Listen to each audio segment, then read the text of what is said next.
Cordial saludo, bienvenidos a la presentación de la prueba oral de profesores de cátedra de la EXAP.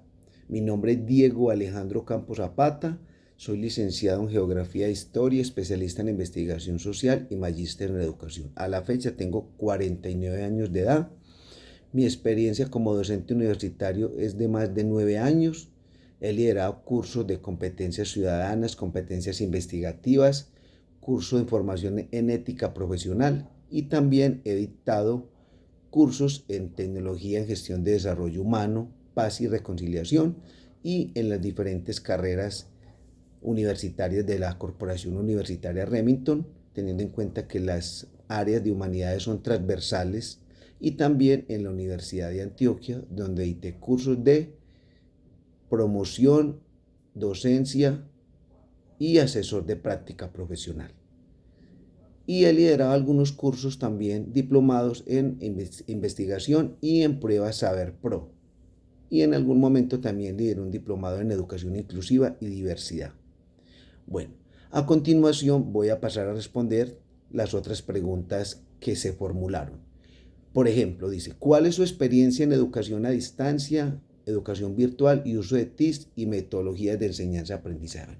Mi experiencia que tengo en este campo del conocimiento creo que es suficiente. He trabajado en educación virtual y distancia alrededor de 7 años, lo cual me permite conocer y desarrollar una buena formación, creando espacios que faciliten el proceso de aprendizaje y la profundización del conocimiento a través de la creación de varios entornos virtuales, ¿cierto? A través de plataformas como Moodle, Classroom, Teams, Zoom, entre otras, donde se plantean metodologías activas para que el estudiante se convierta en un líder de su proceso de formación y así humanizar las pantallas, teniendo en cuenta encuentros sincrónicos, asincrónicos y diferentes actividades que nos facilitan estas plataformas virtuales para acercarnos más al estudiante, creando unas actividades dinámicas y lúdicas que fortalezcan el proceso del conocimiento, sin olvidar la importancia del aspecto académico.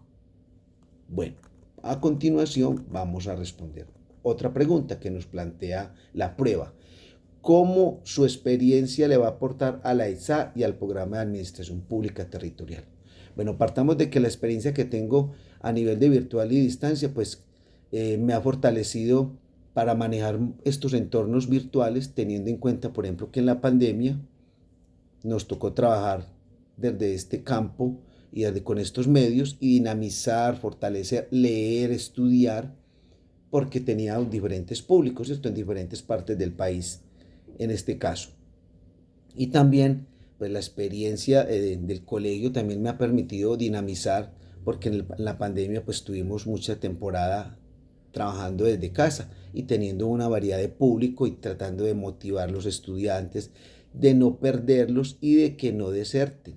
Eso es un elemento que se podría aportar a la universidad al tener ese conocimiento y a tener esas dinámicas con las TICs para la educación virtual y a distancia. Entonces, si una clase se prepara bien, se dinamiza, se crean estructuras del conocimiento partiendo de ese modelo, por ejemplo, la ESA socioconstructivista, que está planteado de estrategias activas con un aprendizaje significativo relacionado directamente con su contexto, muy esencial para la administración pública territorial, porque vamos a crear, a formar o a fortalecer y acompañar estudiantes que están apuntando a este campo del conocimiento. Entonces deben tener una habilidad y deben de tener una destreza, y eso se adquiere a través de la práctica, teniendo en cuenta ejemplos concretos, resolución de problemas desde lo real.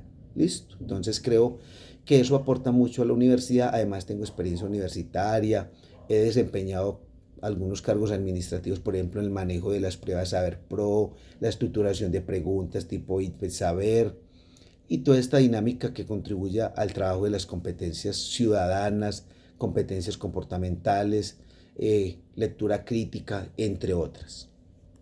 Bueno, paso al segundo segmento que me plantea las siguientes preguntas. ¿Cómo ha aplicado su experiencia a las estrategias y aprendizajes privilegiadas en el modelo de zapista? Bueno, como planteábamos anteriormente, ¿cierto?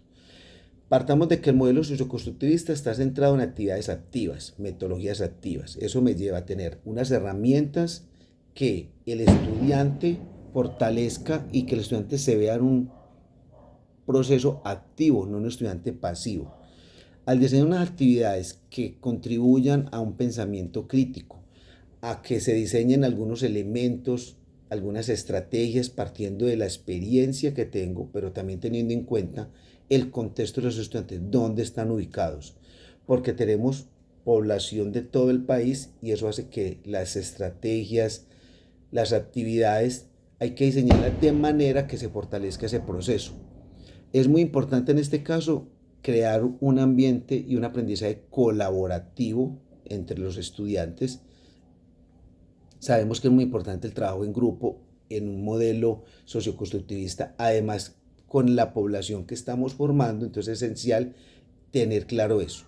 Además, también hay que promover la autonomía del estudiante, ¿cierto? Porque la educación distancia virtual se promover la autonomía, la responsabilidad, la ética, ¿cierto? Ahora con todas estas ayudas tecnológicas de la inteligencia artificial, todos estos recursos hay que promover la ética, el trabajo autónomo, la responsabilidad, porque igual manera los estamos acompañando, pero en algún momento ellos tienen que entrar solos a la plataforma, bajar los documentos, privilegiar ese conocimiento y fortalecerlo, ¿listo? Entonces, esa experiencia me permite diseñar algunas actividades y herramientas que fortalezcan este trabajo para nuestros estudiantes y teniendo en cuenta que ese proceso de enseñanza-aprendizaje del modelo socioconstructivista permite que el estudiante contribuya a ese proceso de formación, trabajando en un ejemplo, por ejemplo, el aula abierta, ¿cierto? El aula abierta, el aula invertida, que fortalecen todos estos elementos que contribuyen a un aprendizaje significativo y a un aprendizaje colaborativo, vitales para el modelo zapista. Bueno, por acá continuamos con otra pregunta que nos plantea qué técnicas y herramientas orientadas especialmente a la educación a distancia usaría para el desarrollo de mis clases, las competencias del administrador público, ¿cómo lo aplicaría? Bueno, voy a tener en cuenta el modelo zapista como nos lo plantea el contexto para aplicar unas metodologías activas, unas técnicas y unas herramientas orientadas a la educación a distancia y virtual, ¿cierto? Para fortalecer ese proceso de enseñanza-aprendizaje tan esencial. Voy a plantear unas competencias más o menos similares a las que tendría que desarrollar algunas un administrador público.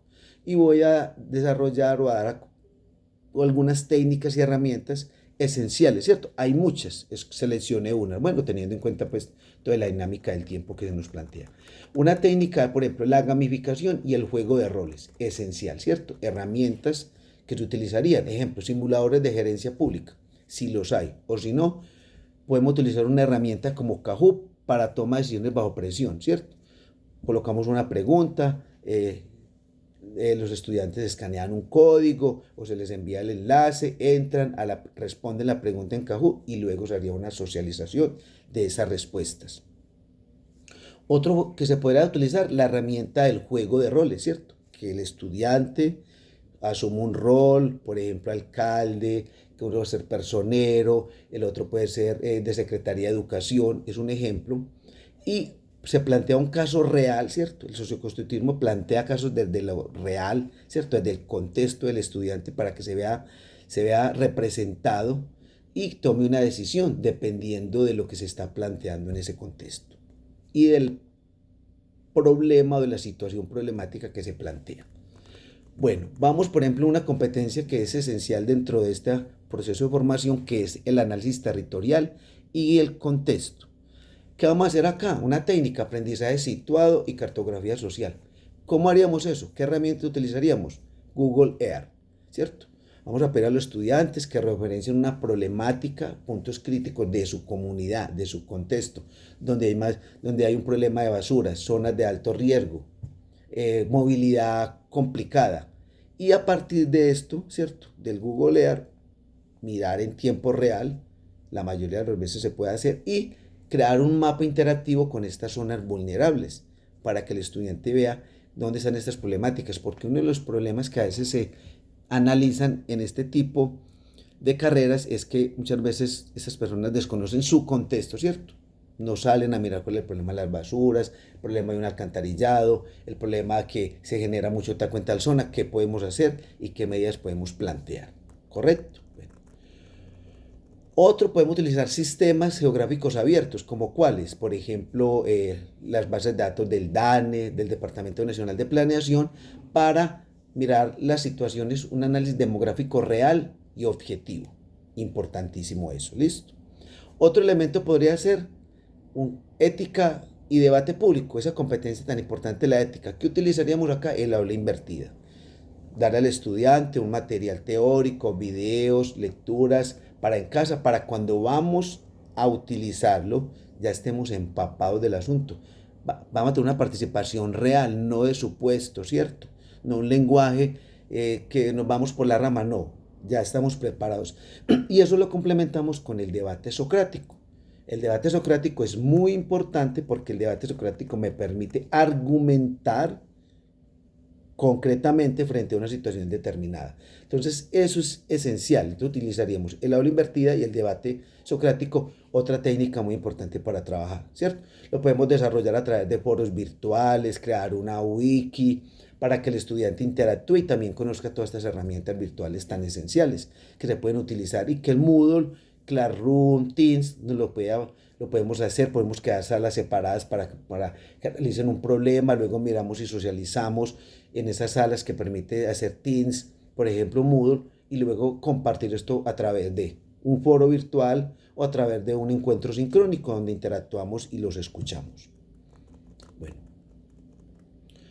vamos a pasar a la tercera pregunta, tercer segmento, que dice: ¿cómo desarrollaría un escenario hipotético de una clase de esta metodología o estrategia de enseñanza? ¿Y cómo se diseñaría una prueba escrita, cierto? ¿Cómo aplicaría esta clase hipotética, secuencia hipotética en una secuencia didáctica? ¿Listo? Entonces, ¿y qué herramienta utilizaría? Entonces, acá, por ejemplo, voy a utilizar una secuencia didáctica. El modelo Zapista plantea unos momentos. Entonces, vamos a tener un primer momento que es de exploración de conocimientos previos a través de una pregunta problematizadora. Se puede crear un foro de discusión, como lo decía anteriormente. Podemos crear un hilo de una conversación y vamos a saber qué conocimientos previos trae el estudiante sobre un tema determinado. Una fundamentación conceptual. Vamos a crear un diálogo, un contrapunteo dialéctico con los estudiantes para ver qué conocimientos tienen, por ejemplo, acerca de mecanismos de participación ciudadana. Creamos una pregunta sobre este tema y luego analizamos qué saben de eso, qué contraste entre un sistema democrático y un sistema dictatorial y cómo estos tienen elementos o no tienen elementos de participación ciudadana. ¿Correcto? Luego vamos a plantear una situación real. Aquí vamos a utilizar una actividad que se llama una estrategia del caso, aprendizaje basado en problemas. Planteamos un problema determinado, miramos qué elementos, por ejemplo, de participación ciudadana o de control o de una veeduría ciudadana, por ejemplo, para analizar un caso especial. Y en esta selección del problema real, pues tenemos en cuenta la constitución política. En la web pueden bajar la constitución, crear un drive y subir información, y en ese drive podemos traer un documento en conjunto para proporcionar respuestas. Y para la consolidación del aprendizaje podemos utilizar una lluvia de ideas, un chat virtual, ¿cierto? Un chat masivo sobre una pregunta determinada. Y la evidencia de aprendizaje formativo utilizaremos, por ejemplo, un foro virtual, donde vamos a interactuar, van a crear un videíto, lo van a subir a la página y lo vamos a socializar y lo vamos a escuchar y evaluar. Y podemos trabajar también un proyecto de investigación basado en el ABP, con una rúbrica especializada. Se le explicaría al estudiante, consultaríamos los pasos de un modelo de investigación, problema, pregunta problematizadora, objetivos de investigación, justificación de limitación, y eso lo subiríamos y todos interactuaríamos y también haríamos una coevaluación y una autoevaluación de ese proceso. Obviamente hay una evaluación formativa que es muy importante, pero también lo sumativo tendremos que tenerlo esencial, porque pues hay que dar una nota, un proceso de calificación. Entonces la evaluación es una evaluación holística donde se tienen en cuenta todos estos elementos esenciales para un proceso de formación. Muchas gracias y un feliz día.